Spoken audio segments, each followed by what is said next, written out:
God cannot do does not exist. My name is Dr. Beatrice Onyedor, and I'm about to give my credentials to frame the perspective of this testimony, because it is a miracle that looks and sounds like a lie. Fellow of the West African College of Surgeons, 1995. American Board of Internal Medicine, 2001, 2012, 2022. So when I talk medical terms, I know what I'm talking about. So I flew in from New Jersey. It is a case of weeping after celebration, number one. Number two is my head after the harvest. Number three, gone trying to take the baby after the woman had labored. My daughter is a physician in North Carolina, and I am a physician in New Jersey. Last time I saw her was May 13, and she was perfectly healthy. She has a habit of calling me on her way back to work, and I did not sense any problem. The celebration was me practicing as an internist for 20 years, and I was burnt out. And I'm like, since I was a plastic surgeon in Nigeria, let me diversify and go into aesthetics. So I had held this open house. The mayor was there. It was a celebration. That was 29th of September, 2023. Come 4th of October 2023, first client on my seat, I got a call from my daughter's phone, and I picked it up, and it was a doctor at the other end. And she says, oh, my daughter says to get consent from you. She's going on a ventilator. She's going on a ventilator. For what? We're intubating her. So I looked for a ticket, and I flew south. When I got there, I walked up to her, and I said, you shall not die, but live to declare the goodness of the Lord in the land of the living. They understood that I understood what they're talking about.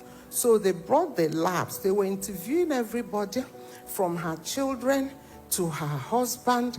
It was a lot of interview to me. They could not place a finger on what was going on. My other son in Detroit is a physician. She flew in. The last one is an attorney in Los Angeles. She flew in. So we all gathered there and couldn't make sense of it. Fast forward 8 days later, she was extubated, weaned off the ventilator, had a feeding tube, had to learn to walk, but that is not the testimony. She went home after 2 weeks. 5 days later, second client, I had rejoiced that it's all over. This time around, it was her calling, Mom, I'm getting intubated. Mom, I'm getting intubated. What? I flew south again. It did not look good. Brain had no waves. She hadn't made urine in 3 days. The doctor simply told me she had 72 hours to live. It was at that point my sister had shared NSPPD link to me a while back, and I never opened it. So I was exhausted physically, emotionally, and otherwise. So I lay down on the bed, and I opened this link around 1 a.m. Eastern time zone. When I opened it, I was falling asleep. And suddenly, what did I hear? Your daughter is in ICU. They say it's liver failure. It's not liver failure. If it is you, put it on the live stream. The devil is a liar. So I jerked back up. Yes, there's blood everywhere. If it is you, it is not liver failure. Put it on the live stream. So I woke up, and I listened throughout the night and never left NSPPD any morning. But something happened. I got the And I went to that ICU and took a selfie with a smile on my face with a daughter I had been told was dead. Then I called the attendant and I said, I'm flying back north. I have patients to take care of. He says, we told you it's 72 hours. Why don't you hang around? I said, no, I'm leaving. So I left for New Jersey and we shared cell phone numbers. Monday I called, no change. Tuesday morning, I saw a call coming from this attendant. And honestly, I was terrified. When I picked up, he says, Doctor, I don't know what happened. We came in this morning. She was not sedated for 8 days and she was in coma. She woke up and asked for a pen and paper to write something. And I have a picture of the scribble that she put there. So they asked me, since she's awake and looking at us, what should we do? I said, extubate my daughter. They're like, no, she hasn't made urine. Her liver enzyme is in the thousands. She's had 22 FFPs and she's pouring blood. What should we do? I said, I told you, extubate my daughter. So they went ahead and extubated her. And I waited on pins and needles to see what happened, all the time being on the altar. 2 days later, I got a 911 call from the hospital.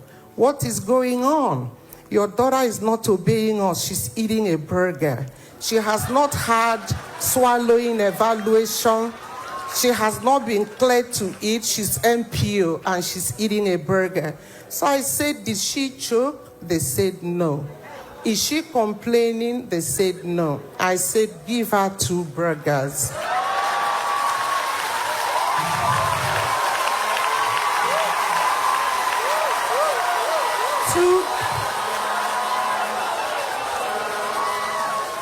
Two days later, I got another 911 call from the hospital. This time around, she's missing. She's not in her room. I said, how can someone be missing from an ICU? Security is looking for her. Then they called back. Oh, we found her. What happened? Did anyone carry her away? No, she's walking laps. Physical therapy has not worked her. She doesn't have a walker. I said, okay, did she fall? They said, no. I said, let her walk 7 laps. What God cannot do. Then they did a cognitive test and told me she can't practice as a physician anymore because of the anoxic brain damage that she failed it. So she did the test, called me and was crying. I said, go and sleep. I'm going on the altar. 2 days later, I said, go repeat that test. She says it is 1,850 and the insurance pays once a year. I said, I'll pay it. Don't worry, go take it. She sent me a text, 100%. As we speak, she's doing a 9-day stretch as a hospitalist in her previous job. What God cannot do does not exist. Thank you, Pastor Jerry Eze, because, without you, it would have been the dragon took my labor.